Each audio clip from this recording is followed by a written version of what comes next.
Ang lakas talagang makahawa ng mukbang. Ewan ko ba, bes? Ako lang ba yung naglalaway doon sa kimchi na yon? Aba, ewan ko, bes. Dati naman hindi ko gusto yung kimchi na to. Parang ang baw-baw ng amoy. Pero lately, habang tumatagal, aba, unti-unti ko na siyang nagugustuhan, bes. Hala, uy naman, bes. Walang ganon.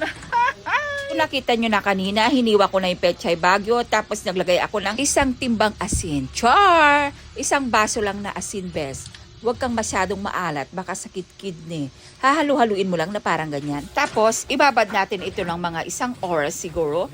Meanwhile, dito muna tayo sa mansanas ni Eva at Adan. Char! Hihiwa-hiwain mo lang na parang ganyan. Tapos, ilalagay natin ito sa may food processor para mag-grinder siya. Hindi lang yan yung ilalagay natin dito sa food processor dahil maglalagay din tayo ng luya at sibuyas at bawang.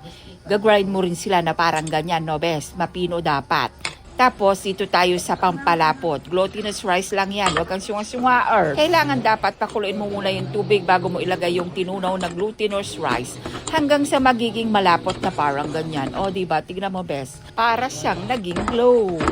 Glow in the dark. Char! Hala, bes. Walang ganon. Alam, di mo, ate, bes. Pagkatapos, syempre, ito na, pinagsama-sama na natin yung mga ingredients natin dito sa malinis sa planggana with matching sibuyas na giniling at bawang. Then, syempre, ang pampalasa dito, gochugaru.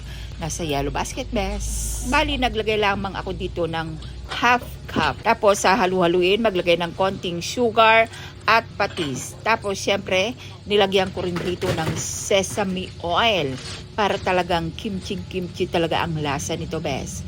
Kailangan talaga may sesame oil.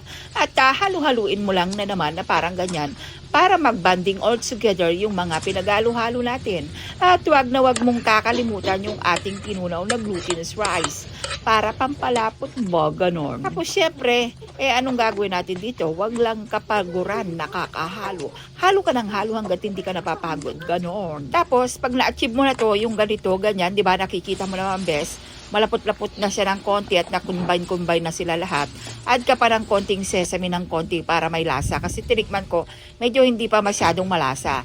Tapos ilagay na natin yung mga hiniwa-hiwa natin na carrots at saka yung binabad natin na cabbage or pechay bagyo. Kailangan hugasan mo yung pechay bagyo, besa, para hindi siya maalat. At pag na-combine mo na sila lahat, nag-banding all together na silang lahat, i-transfer mo ito sa may malinis na Tupperware. At i-wrap mo lang ito ng mga 24 hours.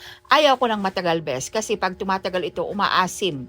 Bumaba ang amoy. Kaya mas gusto ko mga 3 days, yon gusto ko na siyang kainin, gano'n, na parang ganyan. O di ba, bes? Hindi siya masyado na permanent, pero gustong gusto ko yung ganyan na texture. Gusto ko yung nalalasahan ko pa yung crunchiness nung pechay bagyo. Crunchiness, bes? Ewan ko sa'yo, ate bes. Ang dami mong chorba-chorba. So, eto na, bes. Tirahin na natin to. Baka tirahin pa ng iba. So, ayun lang. Share ko lang. Ingat. God bless. Bye!